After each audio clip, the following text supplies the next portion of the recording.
दुष्ट किस्म का दैत्य था, नाम है भौमासुर। बड़े ध्यान से सुनिएगा। महाराज भौमासुर रोज माते इतना अत्याचार करता था, इतना अत्याचार करता था,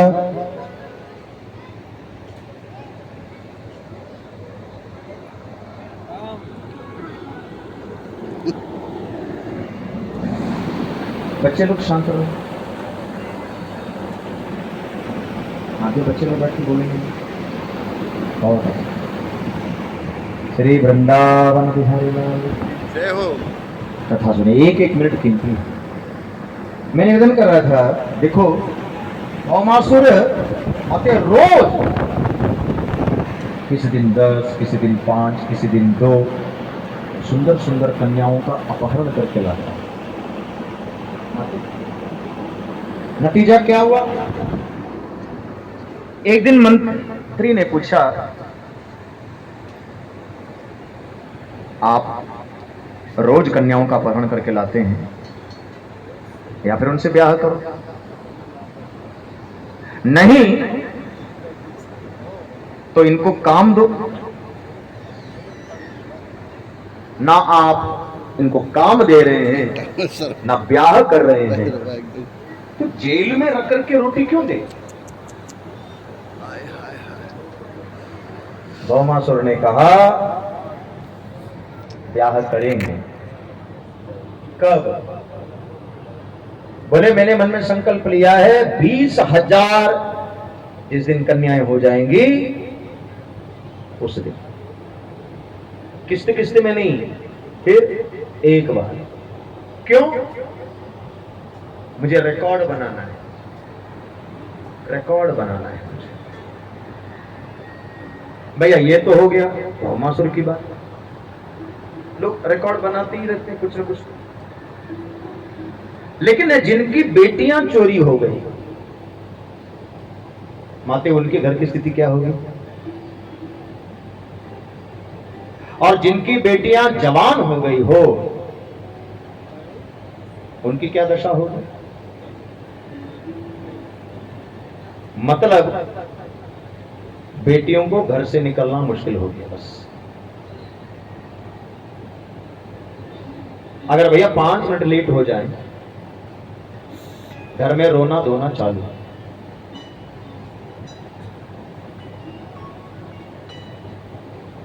गांव के लोग भगवान के सामने आए, भगवान से कहा, प्रभु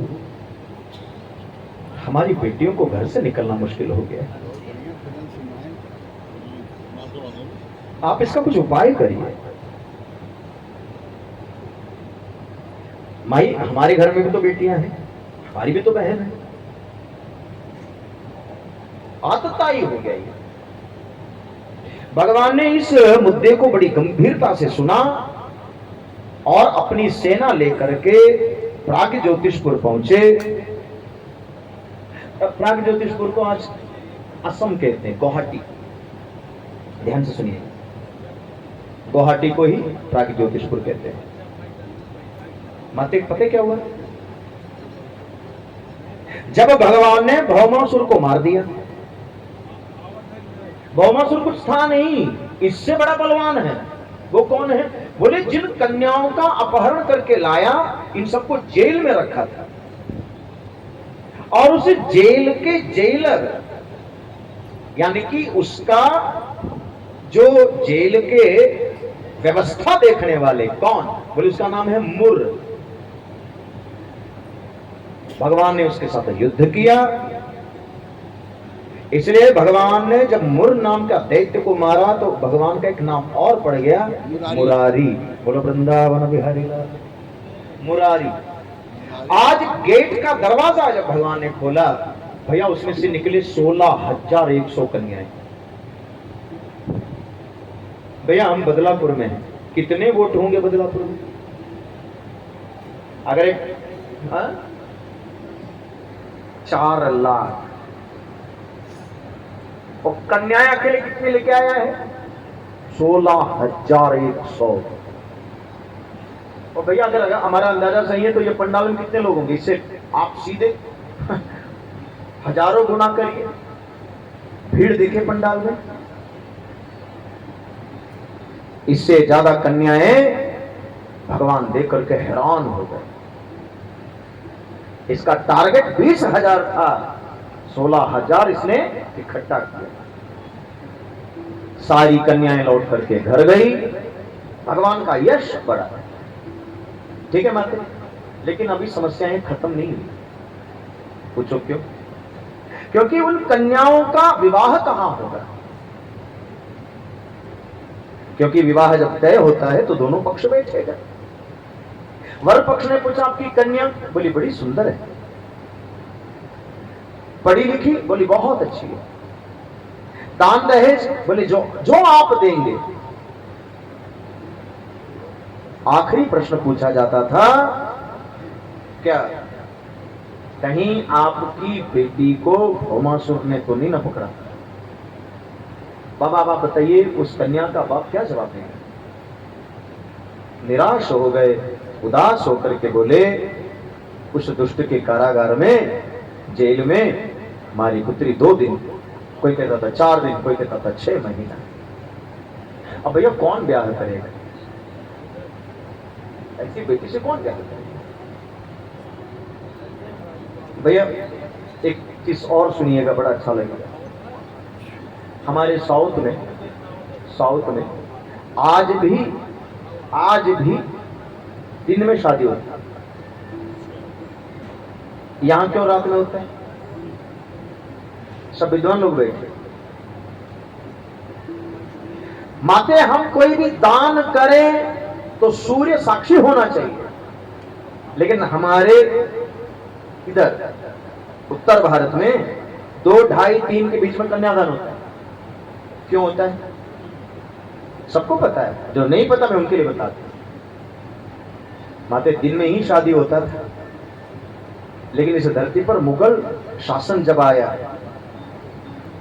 भैया उन्होंने इतना आतताई, आप सोचिए रूह कांप जाएगी। ये पता लगा लेते थे कहां शादी हो रही है, और दिन दहाड़े दुल्हन को उठा ले जाते थे,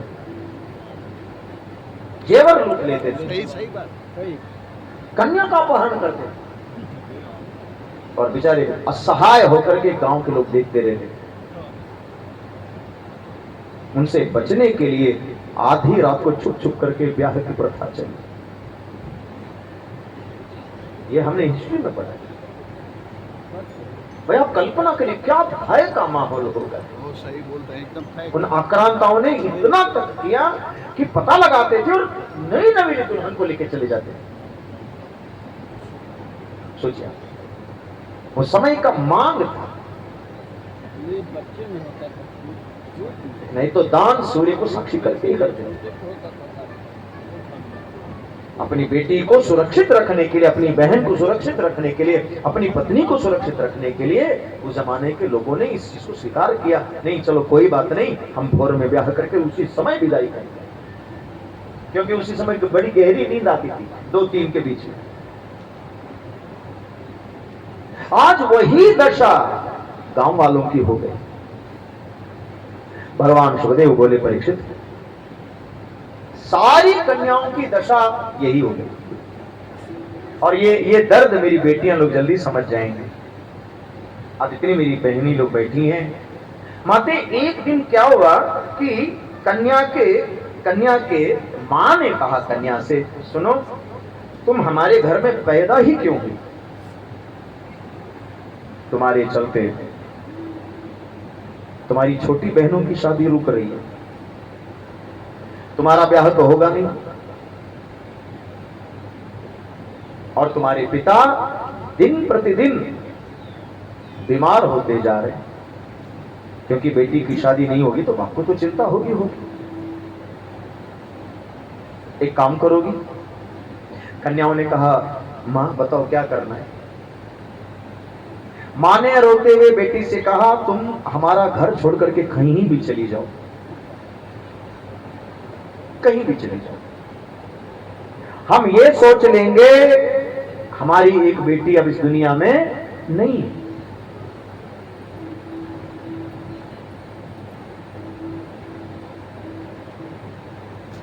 इतना तो एहसान कर कम से कम। माते उन बेटियों को अपना घर छोड़ के जाना पड़ा है। वो सीधे सीधे भगवान द्वारिकानाथ के पास सामने आकर के बोले, प्रभु आप हमारे साथ न्याय करिए। क्यों? हमारे सामने 4 समस्याएं हैं। ध्यान से सुनिएगा कथा। भगवान द्वारिकानाथ के सामने 16,100 कन्याएं करके खड़ी हैं। उन्होंने कहा हमारे सामने 4 समस्याएं हैं। पहली समस्या यह है, क्या हम भौमासुर के हुए नहीं, केवल हमारा अपहरण करके लेके गया, विवाह तो उसने किया नहीं। भौमासुर के हम हुए नहीं और दुनिया का कोई तैयार नहीं। मां बाप के लिए हम बोझ बन गए और आत्महत्या हम कर नहीं सकते। बोलो वृंदावन बिहारी लाल। क्योंकि अभी तक हमें यही नहीं पता हमारा अपराध क्या है। प्रभु एक दिन हम मार्ग पर चल रहे थे, एक दुष्ट आया, हमारा अपहरण किया और हमारी ये दुर्दशा। हम आत्महत्या ही क्यों करें? अगर आप कथा गौर से सुन रहे हो तो माते पहला दूसरा परेशानी बड़ी नहीं है, तीसरी चौथी समस्या बड़ी है। फिर से सुन लीजिए। कन्याएं कह रही हैं भौमासुर ने हमसे ब्याह किया नहीं किया। बाबा ये समस्या बड़ी नहीं है। दूसरा कोई तैयार नहीं है, चलो ये भी कोई बड़ी बात नहीं है। लेकिन तीसरी समस्या और चौथी बड़ी गंभीर है। भगवान से कन्याएं कह रही हैं लौट के हम घर जाएंगे नहीं। क्यों? घर वालों के लिए हम बोझ बन गए। आत्महत्या हम करेंगे नहीं। भैया कम शब्द में समझिए वो कहना क्या चाह रही है। लौट के घर जाएंगे नहीं, आत्महत्या हम करेंगे नहीं। मतलब सीधा सीधा उसका जवाब है हम रहेंगे यहीं। बोलो वृंदावन बिहारी लाल। हम कहां जाएंगे? और बहुत ज्यादा समझाने की जरूरत नहीं है, सीधा पॉइंट टू पॉइंट कथा को समझिए। वो कन्याएं कह रही हैं हम आपकी द्वारिका में रहेंगे और भगवान को पता है क्या 16,100 कन्याएं संख्या कम नहीं है, सुंदर है, तभी तो उसने अपहरण किया। अभी कोई उम्र भी बहुत ज्यादा नहीं है। भैया इनको जीने के लिए क्या करना पड़ेगा? एक उपाय बचा,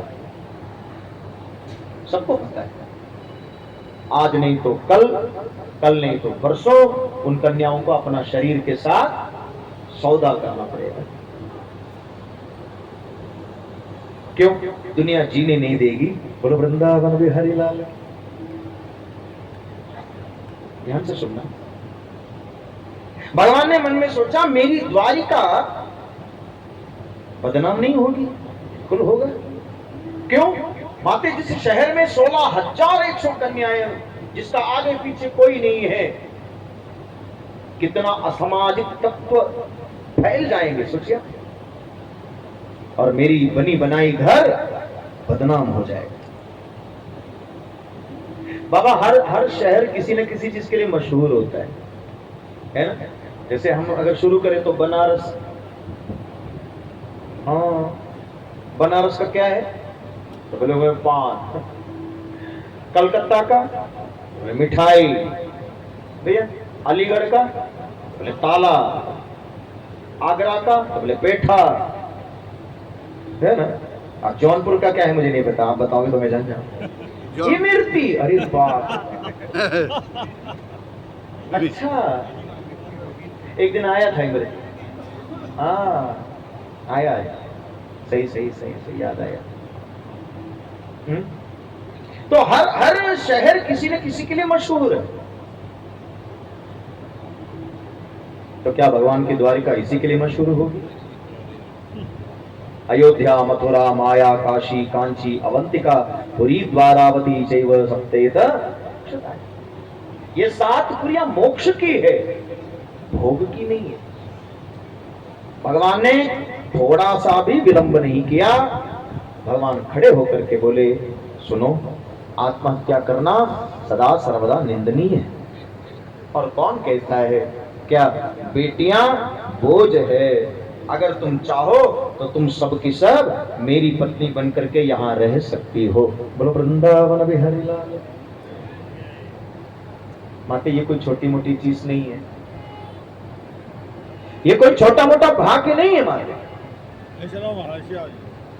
जिन भाग्य को गोपियां प्राप्त नहीं कर पाई, जिस भाग्य के लिए वाल्मीकि जैसे महात्मा ब्राह्मण बन करके आकर के भगवान से निवेदन किया, बाबा क्या भगवान की पत्नी बनना कोई साधारण है? और मेरी जितनी बेटियां कथा में बैठी हैं, उन कन्याएं जब रोड पर से चलती होगी तो शहर के जो बिगड़ैल लोग हैं कितनी बुरी बुरी नजर से देखे होंगे, कितने बुरी बुरी बातें सुनी गई होगी। अरे जिसको अपने घर वालों ने नहीं रखा, उपेक्षित कन्याएं आज भगवान ने अपनी पत्नी बनाया है। बहुत से लोग भैया हमसे प्रश्न पूछते हैं कभी ट्रैवल करते समय, क्योंकि वेशभूषा तो यही रहेगा, तो दूर से पहचान जाते हैं क्या पंडित जी, कम से लोग पूछते शास्त्री जी पंडित जी क्या करते हैं आप? तो मैं कहता हूँ कथा। अच्छा कौन सी कथा, कृष्ण जी की कि राम जी की? मैं कहता दोनों की। अच्छा क्या भगवान सच में भगवान थे? क्यों? बोले 16,000 पत्नी। अरे बाप रे बाप भैया, 16,000 पत्नी, प्रधानी का चुनाव हो तो अकेले जीत जाए। ये कैसा भगवान 16,000 पत्नी रखे? तो हमने उस बच्चे से पूछा बेटा तो हर ब्याह हुआ? हाँ। कितनी पत्नी है? बोले एक। हाँ हमने कहा तू एक नहीं झेल पा रहा है, वो 16,000 मैनेज कर रहे हैं, इसलिए तो वो भगवान है। तू करके देख 16,000। तो क्या भगवान ऐसे वैसे है क्या? नहीं माते। इस कथा के पीछे बहुत बड़ा कारण तो में से ले रहा है। ये 16,100 और कुछ नहीं है। हाँ भगवान ने एक फैसला लेकर के द्वारिका को बचाया बदनाम होने से। कल तक जो लोग उन कन्याओं को देख करके है दृष्टि से देखते थे, आज प्रणाम करें, उनका सम्मान देखिए कितना बड़ा हो गया।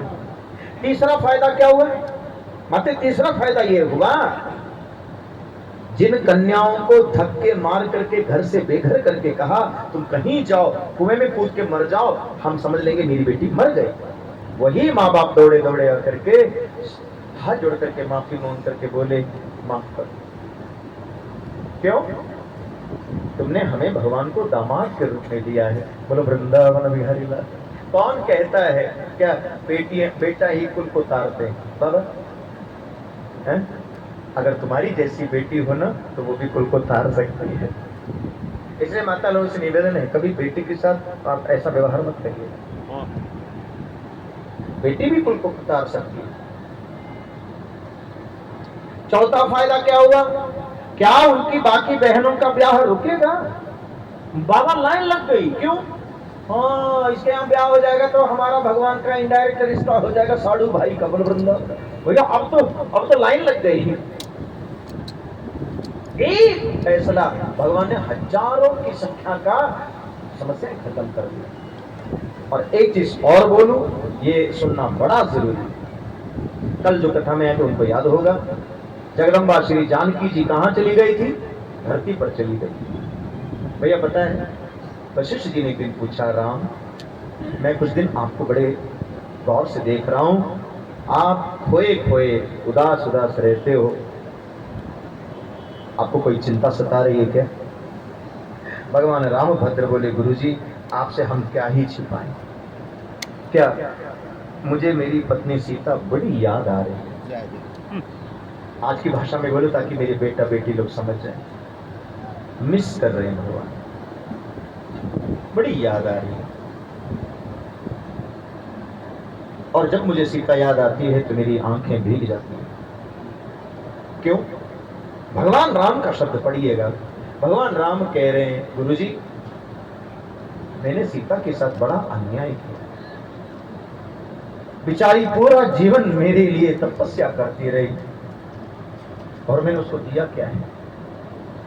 शादी के बाद मेरे साथ जंगल चली गई, भुइयां पर सोना पड़ा,